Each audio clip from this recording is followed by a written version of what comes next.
Hi guys, Roxana from the blog acquaintlife.com, and today I'm going to be making sauerkraut.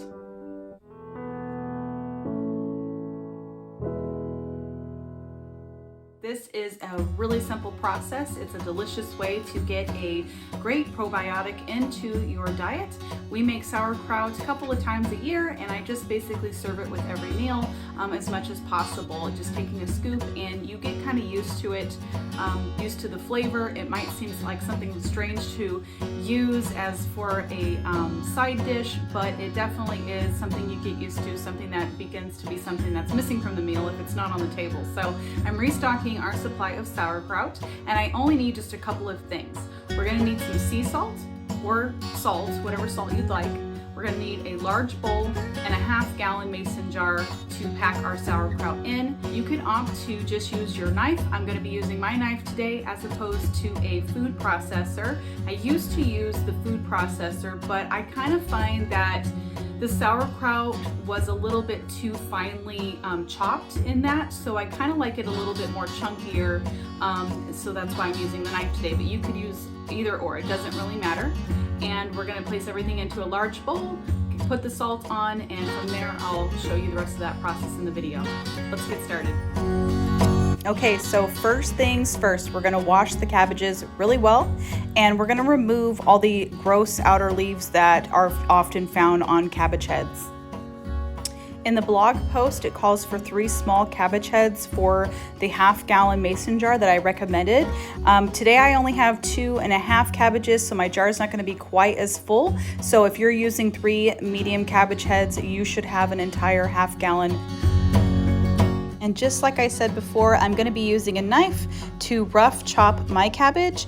If you want to use a food processor, that's totally fine for this recipe. I, again, have used it if you like it a little bit more fine.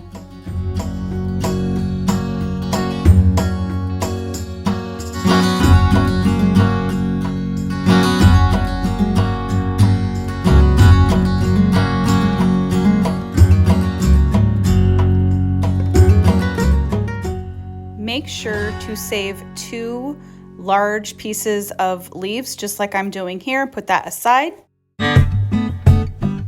Now we have a full bowl, so I'm going to go ahead and put 2 tablespoons of sea salt for the 3 medium cabbage heads that I have here for this recipe, and I'm going to start massaging the salt in.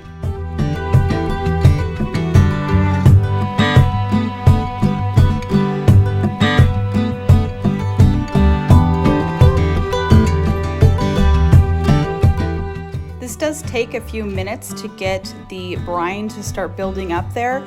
Basically, the cabbage is releasing its moisture and creating a brine for our fermentation process. You'll notice it get pretty wet. You'll notice in the bowl it should be pretty squishy if you were to squish it with your hands. And that's when you know it's ready for the jar. You can begin packing it in like I'm doing here, and make sure to really get all that cabbage packed solid in, because when you're doing that, it starts building up the brine. Today my jar is not as full because I had 2.5 cabbages instead of 3 as I mentioned before, but that's okay. I'm going to go ahead and use that cabbage leaf to further smash and create a lid and a barrier between the top portion and the brine. And what you really want is for everything to be underneath that brine so that nothing is touching the air. And that's what I'm doing. I'm smashing everything down to where all the moisture is on top.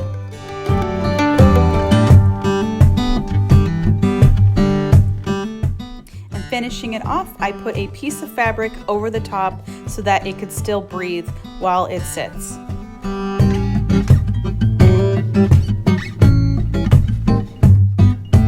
Alright guys, so that's it. We have our sauerkraut fermenting away on the counter. I hope you found this video helpful. If you did, go ahead and give it a thumbs up. And also subscribe to our channel. Every single week I post new videos like this with from scratch cooking, natural home and beauty remedies, and also a lot of garden growing. Thank you so much for watching.